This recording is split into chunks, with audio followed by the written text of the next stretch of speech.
Galera, hoje a gente vai falar sobre um assunto que é bem polêmico, e eu costumo dizer que é muito difícil a gente falar sobre assuntos dos quais a gente ainda não tem muito protocolo formado, né?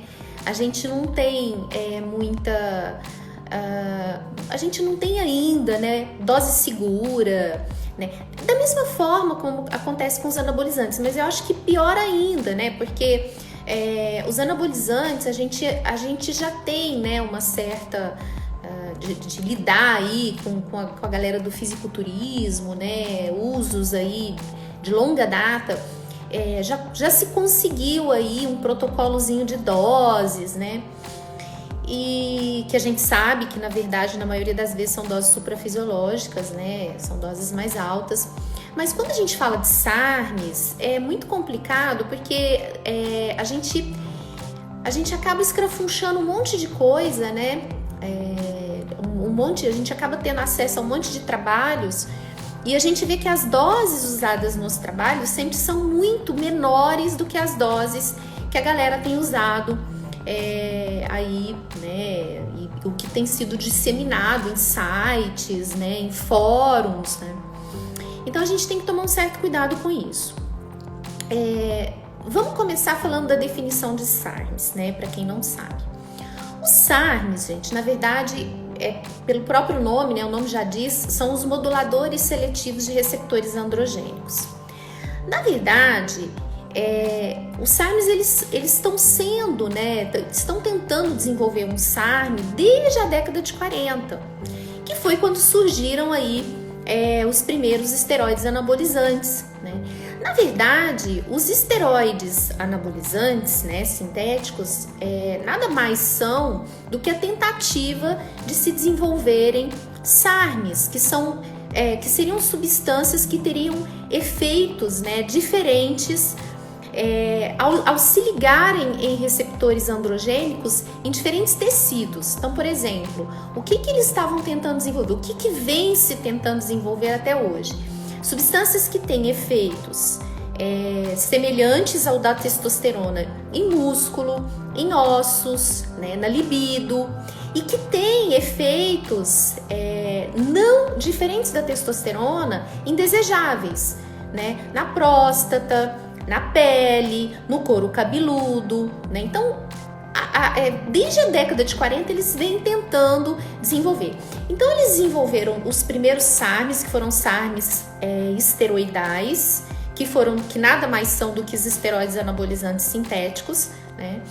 Que na verdade não tem efeitos tão seletivos. A gente sabe que quando você usa uma oxandrolona, uma metenolona, uma oximetolona, você acaba tendo efeitos, sim, né, androgênicos indesejáveis. Então, quer dizer, a tentativa de seletividade foi feio, né, não foi tão bem sucedida. E desde a década de 90 que eles vêm tentando desenvolver SARMs, moduladores seletivos não esteroidais, que é o caso desses SARMs tão famosos aí, que estão na moda hoje em dia, que é sobre os quais nós vamos falar hoje. Então, SARMs nada mais são do que substâncias desenvolvidas, né, para terem efeitos testosterona-like, semelhantes à testosterona, em tecidos onde é desejável, né, o efeito dessa testosterona, osso, músculo, e efeitos não negativos ou efeitos neutros em tecidos onde esses efeitos da testosterona não são desejáveis. Então, por exemplo, próstata, cabelo, pele, né? Então, vem sendo desenvolvidas várias substâncias com esse objetivo, tá? Então, essa seria a definição de SARM, tá? O que a gente vem observando, tá? O que os trabalhos mostram pra gente, né?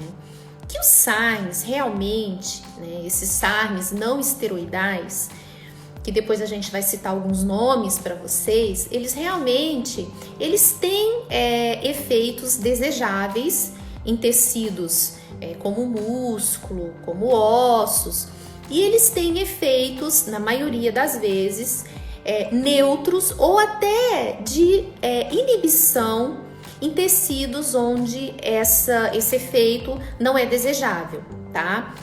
Por exemplo, a gente tem um SARM que é chamado de RAD, né, 140, que ele está sendo estudado como terapia prostática, porque parece que ele tem um efeito inibitório, né, de receptor androgênico na próstata, tá? Então, esse tipo de SARM, ele tem efeitos positivos, né, sobre o receptor androgênico em músculo, em ossos, e ele tem um efeito de inibir esse receptor na próstata. Seria semelhante, gente, ao efeito, por exemplo, dos SERMs, dos moduladores seletivos de receptores estrogênicos. Então, você pegar, por exemplo, o tamoxifeno. O tamoxifeno, ele tem um efeito estimulante, né, em útero de receptor estrogênico, e ele tem um efeito inibidor de receptor estrogênico na mama. A mesma coisa seria esse tipo de SARM, né? Esse que eu falei para vocês. O RAD, ele teria um efeito positivo, né, de estímulo de testosterona no músculo, nos ossos, e ele teria um efeito negativo sobre o receptor androgênico em próstata. Isso é maravilhoso, né? Se a gente for pensar do ponto de vista médico, isso seria muito bom. Por quê? Isso seria muito bom porque, na verdade, se você pegar um paciente idoso, a gente sabe que os pacientes idosos, eles têm uma predisposição maior a desenvolverem problemas prostáticos e, ao mesmo tempo, eles precisam, né, eles são os mais acometidos por sarcopenia, redução de massa óssea. Seria muito interessante você ter uma substância que estimulasse osso, né, que estimulasse músculo, que ajudasse na sarcopenia e, ao mesmo tempo, protegeria a próstata desse tipo de paciente.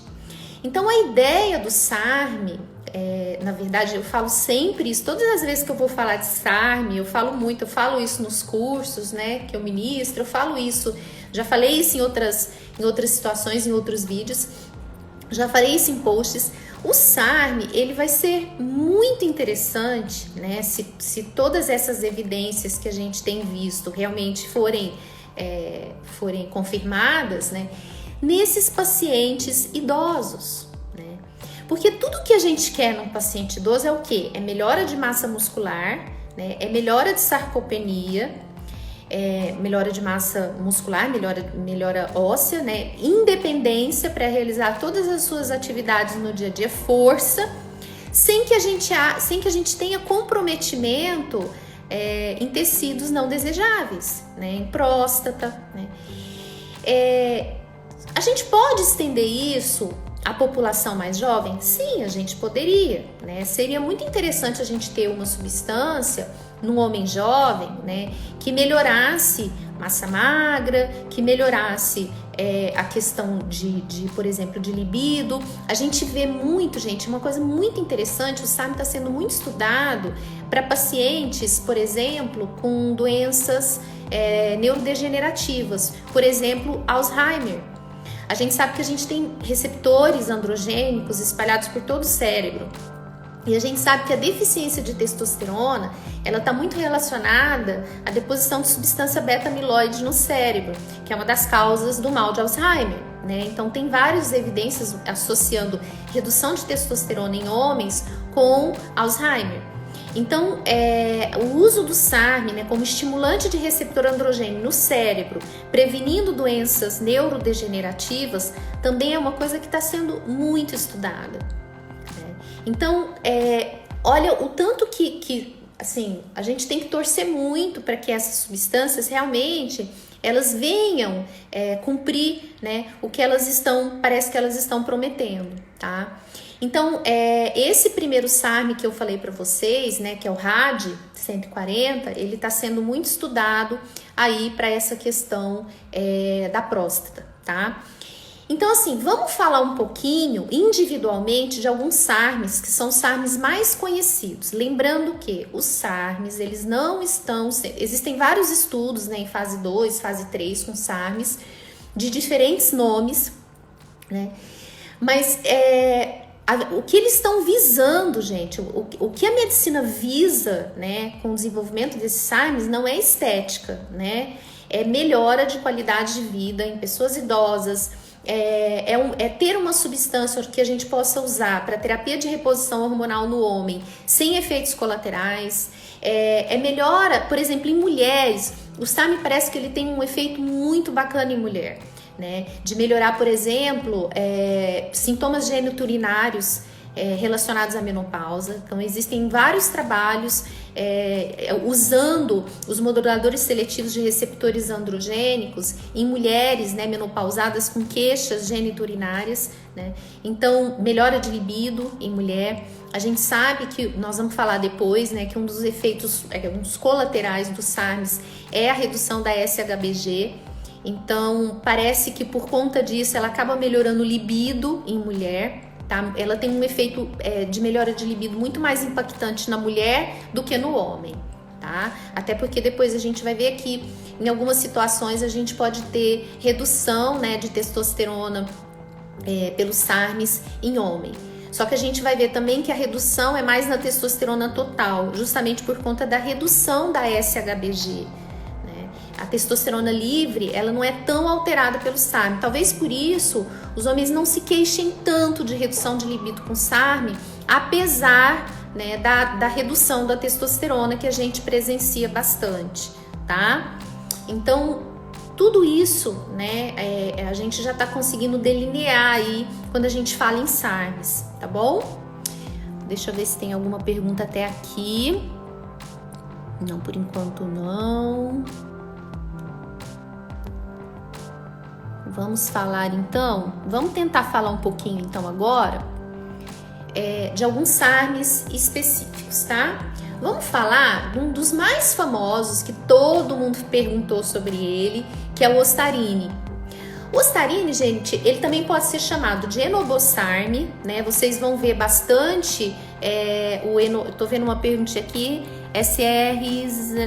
o Stenabolic, ele não é SARM, nós vamos falar depois, tá? Ele não é SARM, ele é vendido como SARM, mas ele não é SARM, tá bom?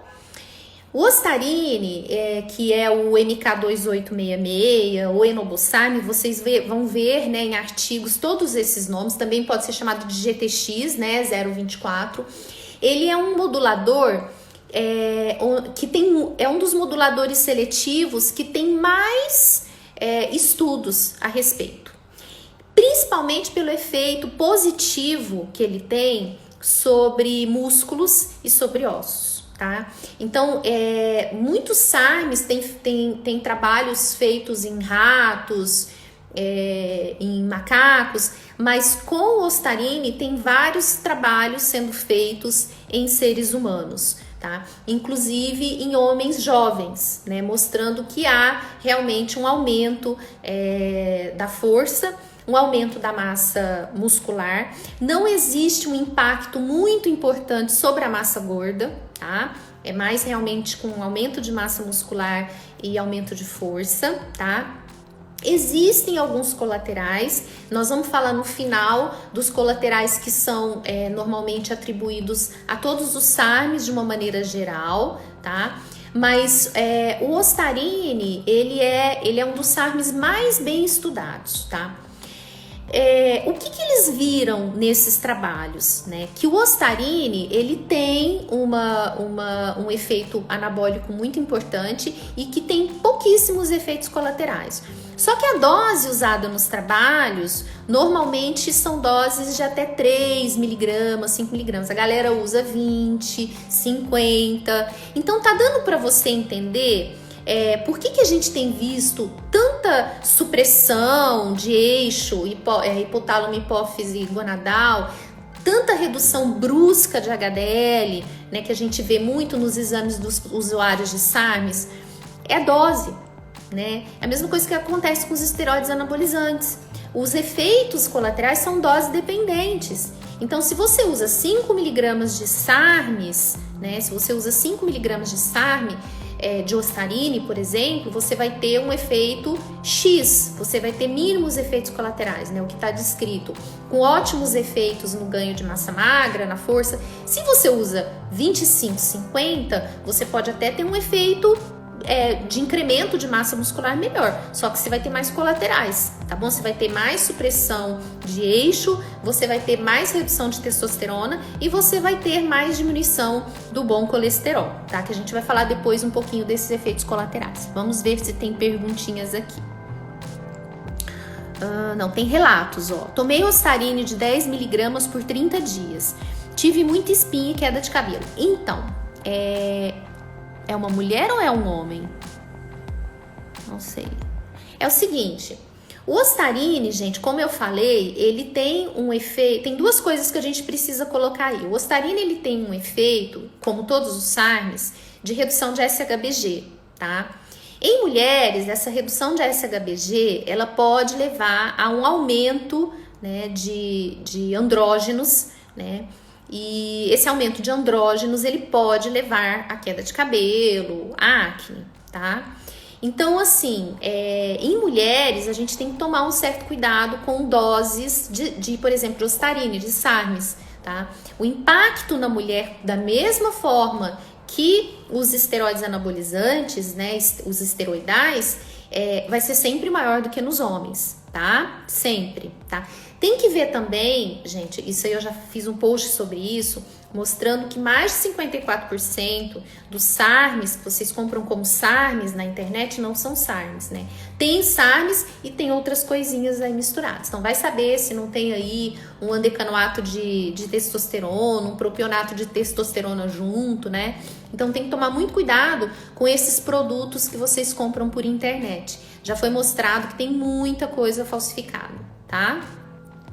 Ostarine seria o mais indicado para mulher. Então, gente, tudo que a gente falar hoje de SARM, tudo que eu falar para vocês é com base na literatura, né, no que eu tenho visto de trabalhos de evidências científicas. Não existe ainda uma dose configurada e não existe ainda um protocolo falando que esse SARM é mais seguro que esse, que é mais seguro que esse. Existem delineados alguns aspectos peculiares de alguns SARMs, né? Como, por exemplo, eu vou falar para vocês do S23, que é o Venom, que ele faz uma supressão tão importante, né, de testosterona, que ele está sendo estudado para uso na contracepção masculina. Tá? Então não existe ainda, né, um protocolo. Quem falar que tem tá mentindo, porque ainda não existe, tá?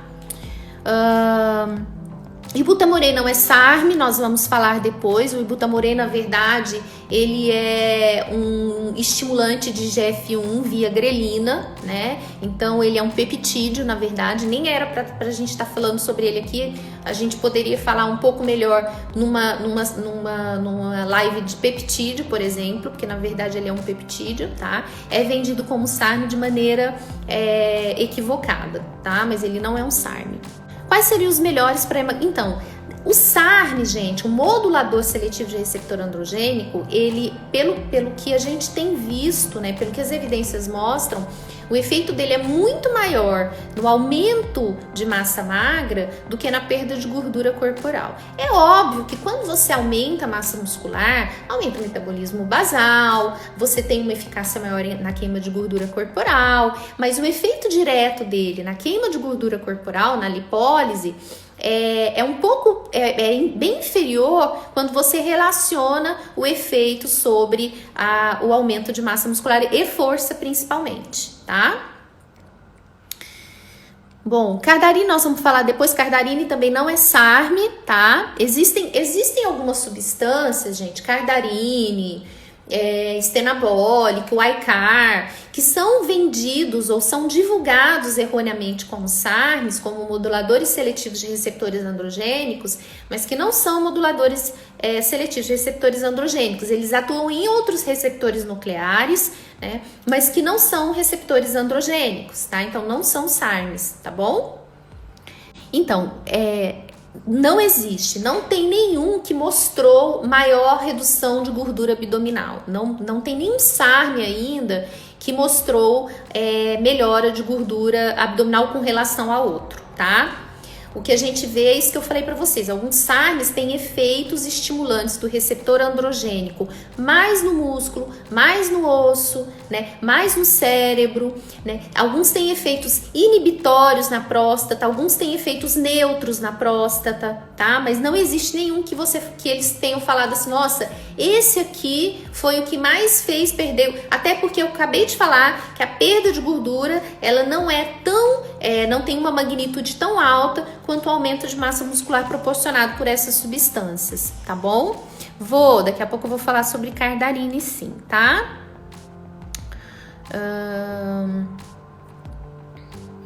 Ostarine Gente, tem que tomar um bom cuidado, né? Um grande cuidado com esses SARMs, né, em mulheres, porque eu acabei de falar, esses SARMs reduzem muito a SHBG. Por exemplo, mulheres que têm síndrome de ovário policístico, né? Cujo, né, um dos principais tópicos do tratamento é aumento de SHBG. A última coisa que a gente quer para essa mulher é redução de SHBG, né? Então você vai lá e dá um SARM, que é uma substância que vai reduzir SHBG. Olha para quem que seria interessante. Por exemplo, uma mulher que usa anticoncepcional, né, que não tem SOP, mas que tá usando anticoncepcional e teve aí como colateral um aumento muito importante de SHBG com uma redução de testosterona. De repente seria interessante o uso de um SARM para reduzir um pouquinho essa SHBG e aumentar a testosterona livre nessa mulher, melhorando um pouco o libido. Tá vendo como que a gente consegue dar uma delineada, uma viajada em algumas aplicações desses SARMs, né?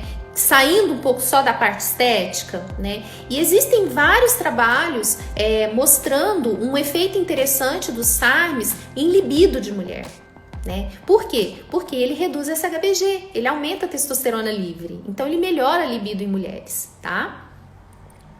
Então, gente, qual a melhor dosagem de Ostarine para diminuir efeitos negativos? Não existe nenhuma dose já ainda configurada. O que a gente pode dizer os trabalhos são feitos com dose de no máximo 5 miligramas. A galera usa 25, 30, até 50 miligramas eu já vi. Então, óbvio que os efeitos colaterais vão ter uma magnitude maior. Vai ter mais diminuição de HDL, vai ter mais redução de SHBG, aí vai ter mais queda de cabelo, vai ter mais acne, vai ter mais efeito colateral por conta dessas consequências, tá? A utilização do SARM é baseada em estudos não totalmente terminados. Existem estudos de fase 3 concluídos dele. Não existem estudos que estão em fase 3 e existem estudos terminados sim. Por exemplo, eu vou falar de um interessante para vocês agora. Foi até bom esse questionamento, olha. Esse é um trabalho feito com um SARM, né, que vocês já devem ter ouvido falar, que é o LGD 40-30-30, conhecido como Ligandrol, tá? Esse foi um trabalho duplo cego, controlado por placebo, né, com múltiplas doses, em homens saudáveis, né, aprovado pelo Conselho de Revisão Institucional da Universidade de Boston. Homens saudáveis de 21 a 50 anos, com índice de massa corporal entre 18 e 32. Então, esse trabalho foi um trabalho muito interessante, onde eles observaram, né, o comportamento tanto físico quanto laboratorial desses homens, com doses que variavam de 0,3 até 1 miligrama do Ligandrol. E eles mostraram, né, a conclusão do trabalho. Eu não vou me estender muito aqui, mas os resultados foram os seguintes, tá? Ligandrol 40-30-30 foi seguro e bem tolerado em todas as doses, né? A frequência de eventos adversos foi baixa, né? Não houve alterações clinicamente significativas em enzimas hepáticas, hematócrito, antígeno prostático, né, PSA, ou eletrocardiograma. Só que foram feitas as doses não passaram de 1 miligrama, tá? O que a gente mais vê é a gente tomando ligandrol com doses acima de 5, 10 miligramas. Então existem sim trabalhos já feitos, tá? É lógico que a gente não vai, o FDA, eles não vão se basear em um trabalho, né, para poder liberar o medicamento, óbvio, mas existem sim muitos trabalhos muito bem delineados sendo feitos com SARMs e já, né, com seres humanos, com jovens. A gente via muita coisa com idoso, mas tem muita coisa com homens e mulheres jovens também, tá?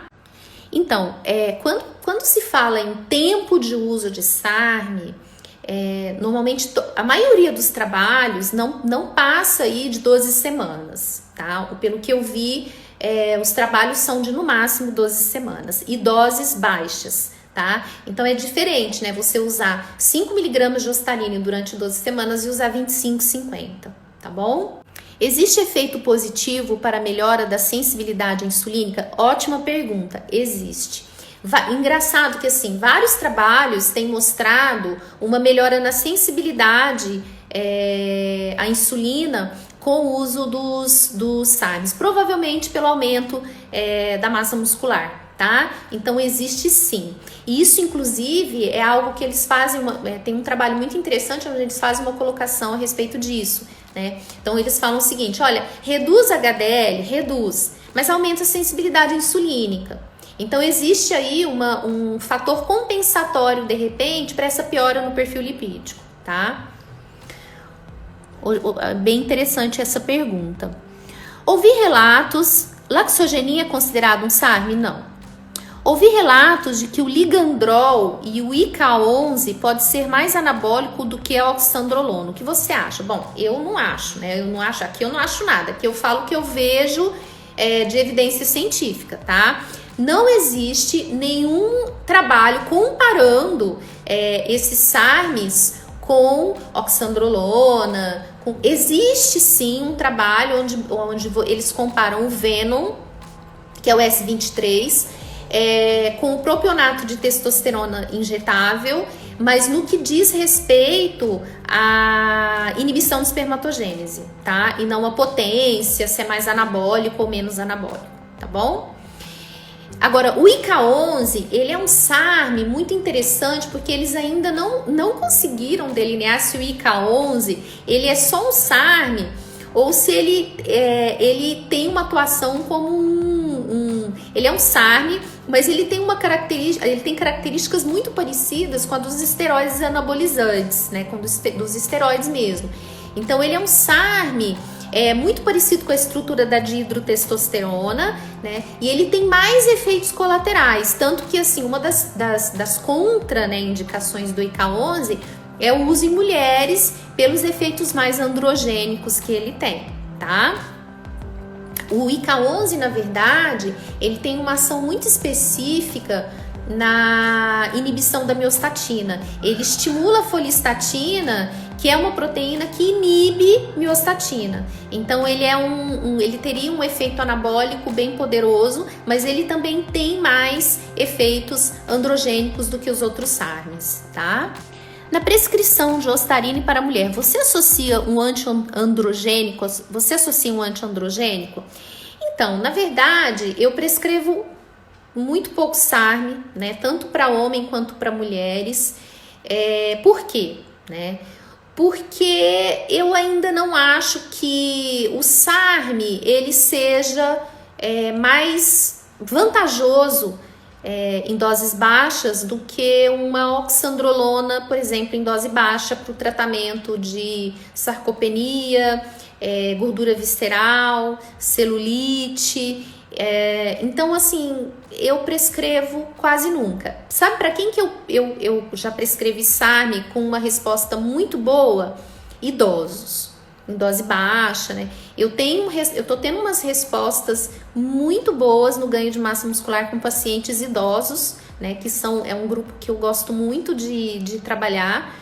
E que hoje o idoso ele tem um perfil totalmente diferente, né? São pessoas que treinam, são pessoas que querem, né, aí melhorar muito a qualidade de vida, e eu tenho aí resultados aí com 5 miligramas de Ostarine em pacientes idosos, assim, muito interessantes. Agora, eu ainda não vi uma vantagem grande em você usar SARM em pacientes jovens para ganho de massa muscular, a não ser aqueles pacientes que têm realmente muita dificuldade, que são muito ectomorfos, que têm muita dificuldade para comer, né? Mas eu ainda não vi um resultado muito interessante, né? Ainda não me convenceu completamente nesse aspecto, tá? A Anvisa liberou algum não tem liberação de Anvisa, nem FDA, tá? Segurança técnica e jurídica para prescrição não tem, tá? Da mesma forma que a gente não tem para uma série de outras coisas, né? E que a gente prescreve porque tem os off-labels, né? Que a gente prescreve, estão liberados para prescrição em farmácia de manipulação, então a gente às vezes prescreve, mas não tem Anvisa, não tem FDA, tá? Tudo que a gente, por isso que eu tô falando aqui que não existe dose ainda configurada. Eu tô falando com tudo que eu tô falando aqui é com base em trabalhos, né, de fase 2, fase 3, alguns trabalhos interessantes que já estão sendo publicados, né? Existe, assim, a gente percebe que o pessoal tá muito otimista, né? O pessoal quem faz, né, as pesquisas, os cientistas estão muito otimistas no que diz respeito a SARMs, mas a gente ainda não tem um protocolo de dose para a gente usar, tá?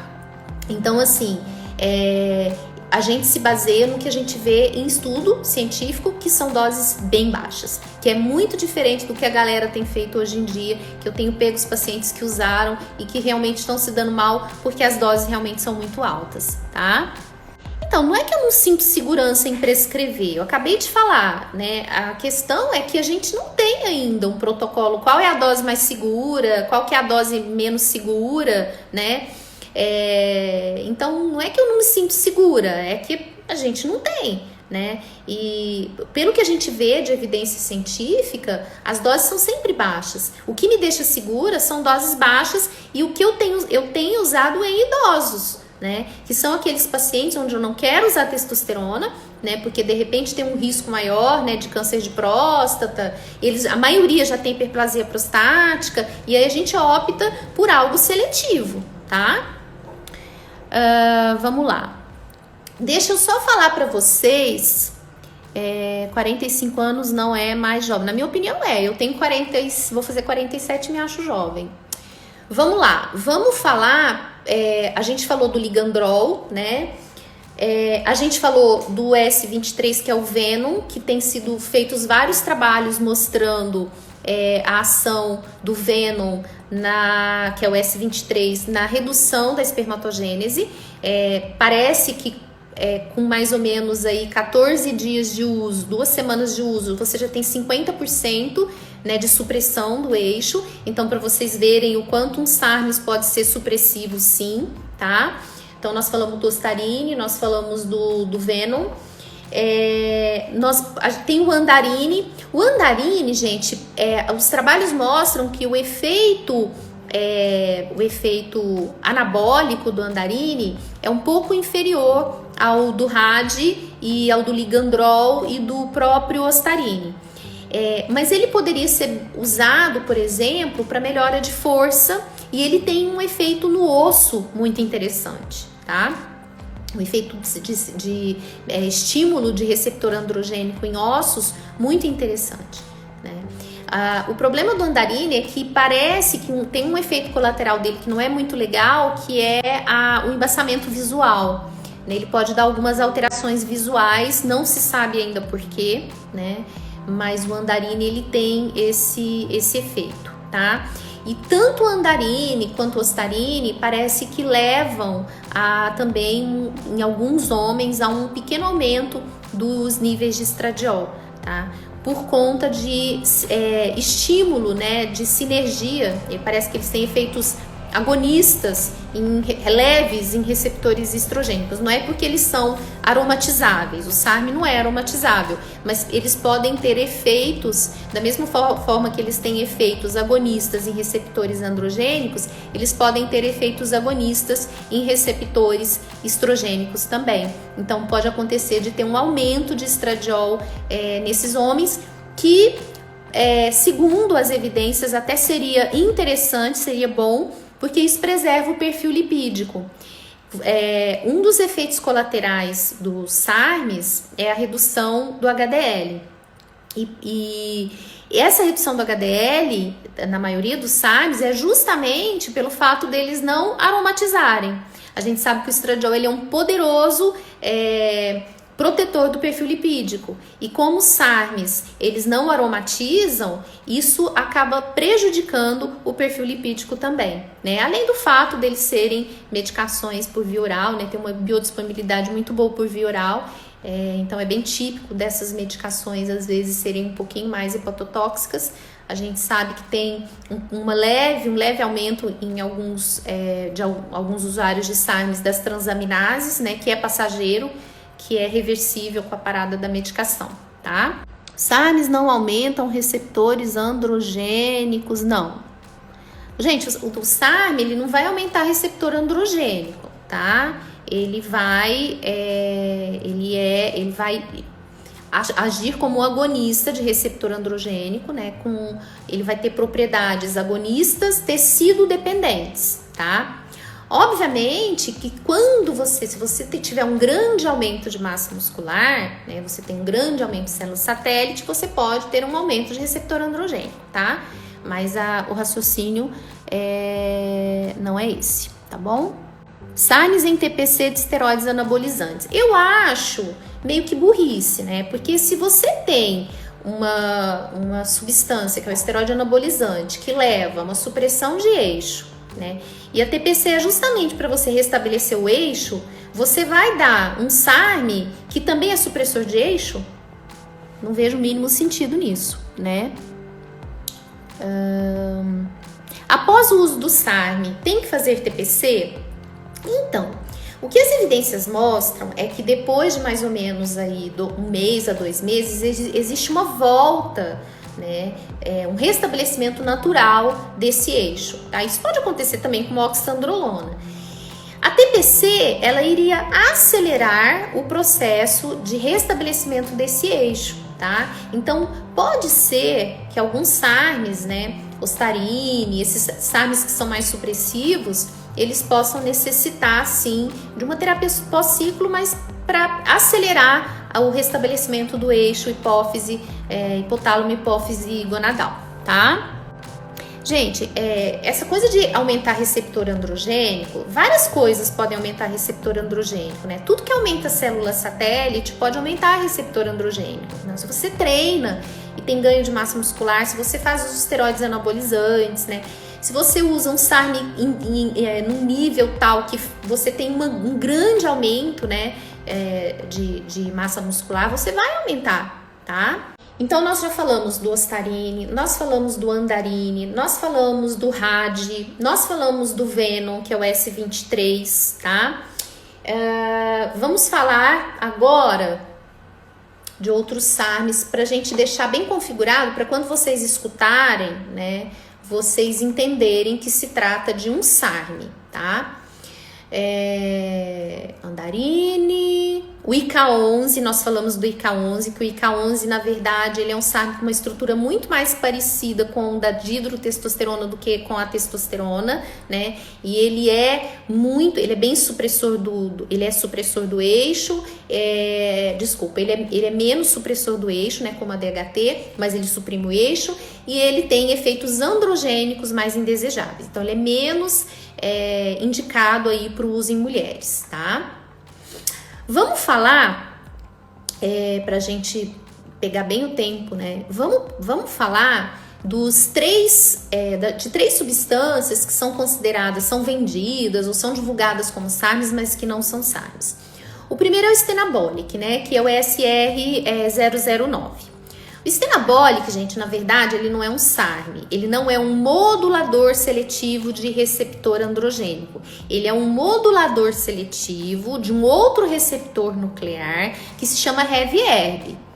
O HEV-ERB, ele é um receptor nuclear, né, da mesma família do receptor androgênico, mas não é receptor androgênico, né, que está muito relacionado à biogênese mitocondrial, lipólise, redução de tecido adiposo, de adipogênese, né? Então, na verdade, o estenabolic, ele é muito mais interessante nos esportes, por exemplo, de endurance e nas síndromes metabólicas, né, por melhorar o perfil lipídico, por melhorar a biogênese mitocondrial, do que como modulador de receptor androgênico, tá? Então, quem perguntou aí a respeito do estenabolic, ele não é um SARM, tá?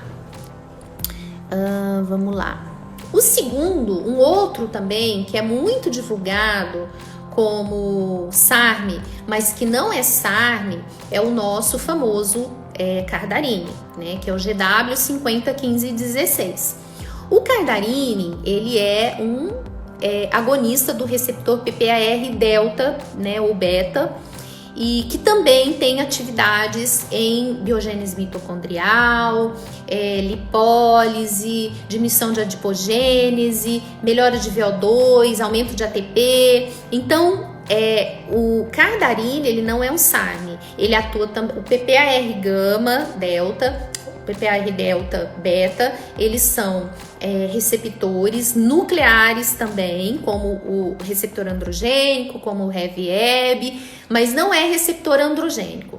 Também muito mais interessante o seu uso em síndromes metabólicas para melhora de perfil lipídico. Ele tem um efeito diferente no perfil lipídico, na melhora da sensibilidade insulínica com relação ao SARM. Inclusive, existem alguns trabalhos mostrando que seria muito interessante você associar um SARM com um agonista PPAR gama, PPAR delta, beta, ou com estenabólica, porque ele melhoraria, ele compensaria o efeito negativo do SARM sobre o perfil lipídico, tá? Então, Cardarine também não é SARM, tá?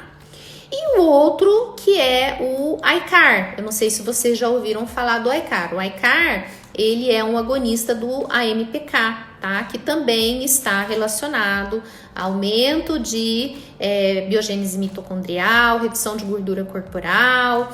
Então, esses três, né, tanto o ICAR, quanto o estenabolic, quanto o Cardarine, são divulgados como SARMs, mas não são SARMs, tá bom? O DEA, ele é um SARM? Não, o DEA não é um SARM porque o DEA ele é esteroidal, tá? O DEA, na verdade, a gente até poderia... O DEA, na verdade, ele é um pró-hormônio, né? O DEA é um pró-hormônio, ele é um hormônio que vai dar origem a outros hormônios mais androgênicos, né? Que é a testosterona, dihidrotestosterona, tá? Então, o DEA, ele se liga a receptor androgênico, sim, mas, na verdade, ele é um pró-hormonal, tá? Bom, a gente não tá falando hoje de anabolizantes esteroidais, né? Então, não vou responder essa do estanozolol. DEA não é SARM. 15 mg de Cardarine por dia para perder gordura é uma dose segura? Então, vou repetir aqui novamente. Ainda não existem protocolos do que é uma dose segura, do que é uma dose não segura, tá? O que os testes, os trabalhos, né, que são feitos com Cardarine normalmente são com doses aí de 10 a 15 miligramas por dia, podendo chegar até 20 miligramas por dia. Existiu aí no passado um pé atrás com o Cardarine, porque parece que ele aumentou a incidência de tumores em ratos, né? Mas existem vários trabalhos depois disso falando que a dose usada no rato era uma dose infinitamente maior do que se usa no humano. E existem ainda vários trabalhos mostrando que o Cardarine, ao contrário, né, do que foi dito, que foi mostrado nesse trabalho com os ratos, ele melhorou vários tipos de tumores. Porque o que acontece? O Cardarine, na verdade, ele aumenta a vascularização, né? Ele acaba aumentando a angiogênese, que é um efeito benéfico, entre aspas, do Cardarine. Então, os trabalhos antigos, né, mostravam que talvez esse aumento de angiogênese ele poderia ser prejudicial no caso de pessoas que já teriam aí tumores prévios, né? Ele aumentaria o aporte sanguíneo para esses tumores, mas parece que os trabalhos mais recentes mostram que não, né? Que o efeito do cardarine seria até benéfico em alguns tipos de tumores, tá? Melhora muito. O aeróbico com cardarine costuma melhorar bastante, muito. Tem trabalhos em humanos com cardarine ou andarine? Olha, eu vi trabalhos com o cardarine, não vi trabalhos com andarine, tá? Não vi. Bom, então nós falamos a gente falou das três substâncias que na verdade são divulgadas como SARMs, mas que não são SARMs. Nós falamos de SARMs. Agora eu vou falar para vocês dos principais colaterais, dos SARMs, tá? O que foi visto e que se repete em todos os trabalhos com SARMs, todos, tá? Primeira coisa, redução de HDL, redução do bom colesterol, tá? Ao mesmo tempo que eles falam na redução do bom colesterol, os trabalhos eles questionam até que ponto essa redução do HDL, né, que é o bom colesterol, seria danosa, seria deletéria para o corpo, porque os trabalhos são muito falhos em mostrar uma relação direta de baixo HDL com doença cardiovascular. O que eles mostram é que assim, o impacto do HDL na doença cardiovascular ainda é muito incerto. Então, até que ponto esses SARMs seriam deletérios para o sistema cardiovascular? Não se sabe. Até porque, como eu disse, por outro lado, a maioria deles melhora a sensibilidade insulínica, aumenta a massa muscular, tá? Então, essa questão da redução do HDL, ela ainda está muito, né? É fato, né, que a maioria deles reduz HDL, eles não têm, na maioria das vezes, eles não aumentam LDL, né, como acontece às vezes com alguns esteroides anabolizantes. O impacto dele, eles reduzem triglicérides na maioria dos casos, mas eles reduzem o HDL. Mas eles questionam até que ponto existe realmente um impacto desse HDL sobre a doença cardiovascular, tá? Outra coisa que acontece quase sempre com os SARMs é a questão da redução da testosterona total por conta da redução da SHBG. Então, o que se vê muito, né, com ostarine, com RAD, com ligandrol, é uma redução dos níveis de testo total, mas uma redução, mas quase nenhuma diferença nos níveis de testosterona livre e uma redução nos níveis de SHBG. Por isso, tem que tomar muito cuidado com mulheres. A gente sabe que o impacto da redução da SHBG é muito pior em mulheres do que em homens, né? Os níveis de SHBG, eles devem ser um pouco mais elevados na mulher por conta da questão ovariana, por conta da questão de efeitos androgênicos, do que no homem. Então, a redução da SHBG que o SARM promove é um sinal vermelho para a gente tomar muito cuidado com doses em mulheres, tá? Então, os SARMs, eles vão reduzir SHBG, eles vão reduzir testosterona total, eles vão ter um impacto muito pequeno na testosterona livre e eles, de acordo com o SARM e com a dose, eles podem ser mais supressivos para o eixo hipotálamo, hipófise, gonadal. Então, principalmente em FSH. Então, o impacto da redução de gonadotrofinas é maior no FSH do que no LH, tá? Outra coisa que se viu muito, né, são alterações das transaminases, né, da TGO e da TGP, não da gama-GT, por conta dos SARMs. Também não se sabe direito o porquê. Especula-se que seria por conta ou de um efeito direto do SARM sobre o receptor androgênico que é presente no fígado, né, ou por conta do fato da maioria dos SARMs ter alta biodisponibilidade por via oral, né? E a gente sabe que as drogas, né, que são muito biodisponíveis por via oral, elas acabam sendo um pouco mais hepatotóxicas. todos esses efeitos, né, de aumento de transaminases, redução de testosterona, redução de SHBG, redução de HDL, foram reversíveis, tá? Não teve não foram relatados casos onde essa reversão não aconteceu. Então são todos efeitos reversíveis, tá bom? Com o GH tem redução do bom colesterol também? Não há relatos. Pode associar oxandrolona em baixa dose com cardarine para reduzir o percentual de gordura? Então, Denise, eu diria, essa associação, eu acho ela bem interessante, mas não por conta da redução do percentual de gordura. Eu acho que o GW, né, o cardarine, ele protege o paciente da piora do perfil lipídico. Então, o que eu já percebi, o que eu já vi em pacientes usando oxandrolona e o cardarine junto?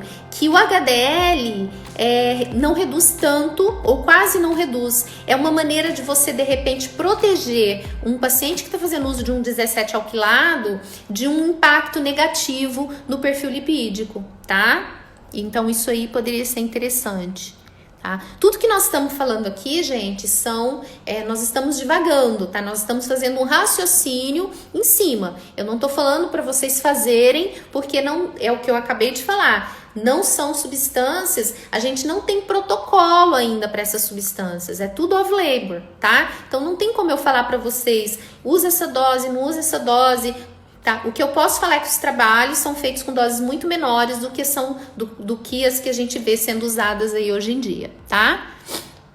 SARM deixa o homem fértil durante o uso? Alguns sim, né? Principalmente o que tem sido mais estudado é o Venom, que é o S23, que depois de 2 semanas ele pode levar a uma supressão de praticamente 50% na espermatogênese. Teoricamente, depois de 30 dias, 100%, né? Parece que foram feitos vários trabalhos mais em ratos e os ratos, eles zeraram a espermatogênese, né? Mas essa espermatogênese, depois da parada do uso, voltou depois de mais ou menos aí 100 dias ao normal. Então, existe um efeito contraceptivo masculino, mas totalmente reversível, tá?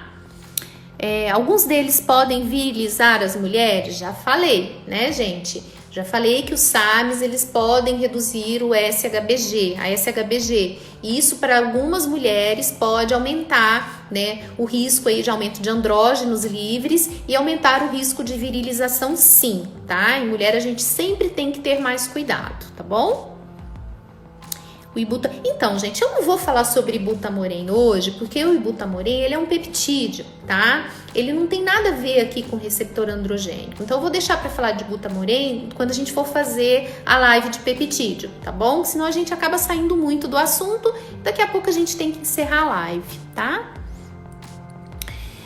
Dica para alguém que mora no exterior e só tem acesso a underground. Olha, não usa, né? Eu sinceramente, desestimulo tudo que é underground, né? Eu não me responsabilizo pelo paciente que está usando underground e eu desestimulo completamente. Acho que se não puder ser prescrito por um médico, você não deve usar, né? A partir do momento que a pessoa não te prescreve, ela não é responsável pelos seus colaterais, tá bom? Cardarine pode ajudar no ciclo? Então, pelo que eu falei, né, o cardarine, ele é um agonista de PPAR delta, né, o beta, e ele melhora lipólise, ele melhora VO2, aumenta MP cíclico, então ele melhora tudo que está relacionado à endurance, a VO2, tá bom? Nós vamos deixar a live gravada, como sempre, ela vai para o IGVT agora, para quem não teve tempo de ver. E daqui mais ou menos 2 ou 3 dias ela vai para o YouTube, tá bom? Existe redução expressiva na quantidade de sêmen ou redução na formação de espermatozoide? Sim, acabei de falar, principalmente com o Venom.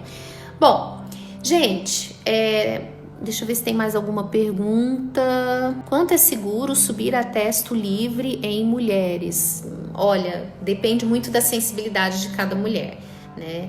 Tem mulheres que mesmo porque assim, é muito complicado porque você não sabe como que são os receptores locais dessa mulher, né? A gente pega muita mulher, por exemplo, com alopécia e que tem níveis de testosterona normais. Então tem que tomar muito cuidado com a mulher, tá? Então, gente, essa tem alguma relação do caderninho? Gente, vocês chegaram tarde na minha live.